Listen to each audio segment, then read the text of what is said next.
जांच अधिकारियों के लिए क्षमता निर्माण सह कानूनी जागरूकता कार्यक्रम का किया गया आयोजन। रिपोर्ट सतनाम सिंह। झालसा रांची के निर्देशानुसार जिला विधिक सेवा प्राधिकार पाकुड़ के तत्वाधान में प्रधान जिला एवं सत्र न्यायाधीश सह अध्यक्ष जिला विधिक सेवा प्राधिकार पाकुड़ शेषनाथ सिंह के अध्यक्षता में जांच अधिकारियों आईओ के लिए क्षमता निर्माण सह कानूनी जागरूकता कार्यक्रम का आयोजन किया गया। उक्त कार्यक्रम का उद्घाटन प्रधान जिला एवं सत्र न्यायाधीश सह अध्यक्ष जिला विधिक सेवा प्राधिकार पाकुड़ शेषनाथ सिंह, एसपी प्रभात कुमार, प्रधान न्यायाधीश कुटुंब न्यायालय सुधांशु कुमार शशि, अपर सत्र न्यायाधीश प्रथम कुमार क्रांति प्रसाद, सचिव अजय कुमार गुड़िया, legal aid defence council system के डिप्टी चीफ मो नुकुमुद्दीन शेख ने दीप प्रज्वलित कर किया।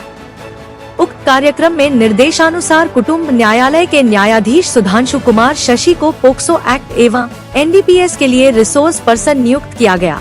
अपर सत्र न्यायाधीश प्रथम कुमार क्रांति प्रसाद को महिलाओं के विरुद्ध अपराध एवं साक्ष्य संग्रह को लेकर रिसोर्स पर्सन बनाया गया तथा सिद्धार्थ शंकर अधिवक्ता को एमएससी वाद से संबंधित रिसोर्स पर्सन बनाया गया। प्रधान जिला एवं सत्र न्यायाधीश सह अध्यक्ष जिला विधिक सेवा प्राधिकार पाकुड़ शेषनाथ सिंह ने आज के इस कार्यक्रम के उद्देश्य पर बताया कि किसी भी पीड़ित या पीड़िता त्वरित न्याय से वंचित न हो, इसके लिए सभी को समय सीमा के अंदर जांच अधिकारियों को प्रतिवेदन न्यायालय को समर्पित करने को लेकर कहा। पॉक्सो से संबंधित मामलों में संवेदनशील होकर उनके हित में कार्य करने को लेकर महत्वपूर्ण कानूनी जानकारी दी। प्रधान न्यायाधीश कुटुंब न्यायालय ने पॉक्सो से संबंधित मामलों को लेकर एक्ट समेत नए कानूनी से संबंधित कई महत्वपूर्ण जानकारी जांच अधिकारियों को दी। उक्त कार्यक्रम में एसपी प्रभात कुमार ने पॉक्सो मामलों में गंभीर रूप से बिंदुवार जांच करने को लेकर जांच अधिकारियों को महत्वपूर्ण दिशा निर्देश दी।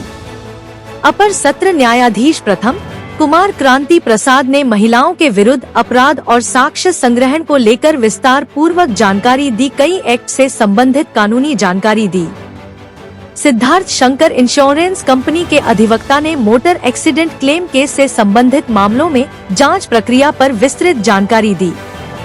मौके पर अपर मुख्य न्यायिक दंडाधिकारी विशाल मांझी, अनुमंडल न्यायिक दंडाधिकारी सदेश उज्जवल बेग, इंश्योरेंस कंपनी के अधिवक्ता सिद्धार्थ शंकर, डीएसपी, सभी थाने से संबंधित प्रशासनिक जांच अधिकारी, पैनल अधिवक्ता, legal aid defence council system के कर्मी, न्यायालय कर्मी समेत पर पैरा लीगल वॉलंटियर्स उपस्थित रहे।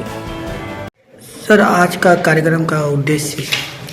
आज का कार्यक्रम का उद्देश्य था हमारे जिले में जितने अनुसंधानकर्ता हैं, इन्वेस्टिगेटिंग ऑफिसर्स हैं, उनको पोस्को एक्ट के बारे में, एनडीपीएस एक्ट के बारे में और क्राइम अगेंस्ट वुमेन्स और एमएससीसी के बारे में विस्तार से समझाना और बताना। इसके लिए ऑनरेबल झालसा के द्वारा capacity building cum legal awareness programme for investigating officers को करने के लिए इस न्यायमंडल में पत्र प्राप्त हुआ, जिसके आलोक में आज हम लोगों ने 11 बजे से लेकर 4 बजे तक का प्रोग्राम रखा। जो अभी प्रोग्राम चल रहा है इसमें पोस्को एक्ट से रिलेटेड हमारे सुधांशु कुमार शशि, प्रिंसिपल जज फैमिली कोर्ट के द्वारा विस्तार से बताया गया। साथ में एसपी प्रभात कुमार के द्वारा भी पोस्को एक्ट से के संबंध में विस्तार से बताया गया। क्राइम अगेंस्ट वुमेन्स के बारे में भी हमारे जो डिस्ट्रिक्ट जज 1 है कुमार क्रांति प्रसाद ने विस्तार से बताया और एमएससीसी के संबंध में आपको जो सिद्धार्थ शंकर एडवोकेट पाकुड़ के हैं, इन्होंने विस्तार से विस्तृत चर्चा की। पोस्को एक्ट और क्राइम अगेंस्ट वुमेन के विषय में यही कहा गया कि इसमें 2 महीने के अंदर इन्वेस्टिगेशंस कंप्लीट कर आपको चार्जशीट दे देनी है। साथ ही 164 का स्टेटमेंट विक्टिम का जल्दी से जल्दी कराना है और मेडिकल भी कराना है। पोस्को एक्ट में मेडिकल अगर विक्टिम नहीं चाहती है तो नहीं कराना है। विक्टिम का आइडेंटिटी किसी भी कीमत पर डिस्क्लोज नहीं होना चाहिए। इस एक्ट में पोर्नोग्राफी से रिलेटेड भी चर्चा किया गया है, जो कि इस सेक्शंस के अंतर्गत है। बाद में जो फर्स्ट हाफ में फिर क्राइम अगेंस्ट वुमेन्स के बारे में हमारे डिस्ट्रिक्ट जज 1 ने विस्तृत चर्चा की। सेकंड हाफ में हम लोग NDPS को रखे, जिसमें सर्च एंड सीजर और 2022 का जो गजट है, जो गवर्नमेंट ऑफ इंडिया के द्वारा किया गया है, उस पर विस्तृत चर्चा की गई। 41, 42, 50 जो NDPS का सेक्शंस है उस पर चर्चा की गई। और आपको MSCC केस से रिलेटेड श्री सिद्धार्थ विद्वान अधिवक्ता ने यह कहा कि इसमें इंस्पेक्टर उनके पदाधिकारी अगर कहीं एक्सीडेंट होता है तो फर्स्ट इंफॉर्मेशन रिपोर्ट ट्रिब्यूनल को 48 आवर में देंगे। 30 दिन के अंदर विशेष इन्वेस्टिगेटिंग टीम अपना रिपोर्ट देगी, जिसके आधार पर जल्दी से जल्दी विक्टिम को कंपनसेशन दिलाया जा सके और इस कार्यक्रम में तेजी लाया जा सके।